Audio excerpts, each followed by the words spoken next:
Mars 2001, en Afghanistan, dans ces falaises de Bamiyan, les talibans détruisent 2 Bouddhas, 2 statues géantes, vestiges pré-islamiques, trésor patrimonial de 15 siècles pour ceux qui venaient les contempler, construction idolâtre pour les ex-maîtres de Kaboul. Aujourd'hui, il ne reste que leur absence. Cacher ce monument que je ne saurais voir, ce totalitarisme mémoriel, on le retrouve une décennie plus tard au Mali. Les djihadistes d'Ansardine détruisent les mausolées multiséculaires de Tombouctou et les manuscrits avec, symbole d'un islam différent, donc déviant. J'ai cassé le monument d'Al-Farouk de mes propres mains, parce que les habitants nous ont dit que c'était le génie protecteur de la ville. Je l'ai cassé pour leur prouver qu'il ne signifie rien, que seul Dieu peut nous protéger. Mais le vent tourne, les djihadistes sont chassés, les mausolées reconstruits, et quelques années plus tard, celui qui avait ordonné cette destruction se retrouve en costume devant la Cour pénale internationale. Je présente mes excuses au peuple malien.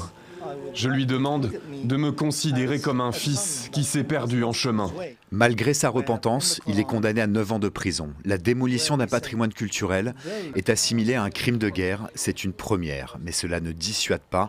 Quelques années plus tard, autre djihadiste, autre pays, même logique. Le groupe État islamique détruit ce qui le dérange, l'archéologie gréco-romaine à Palmyre en Syrie et le musée de Mossoul en Irak avec un certain sens de la mise en scène. نحن في القاعة الآشورية وهي في هذه المكان إلا أن عمليات التدمير طالتها ومن خلال وضع صعقت وذهلت في تلك اللحظة وأجهشت بالبكاء.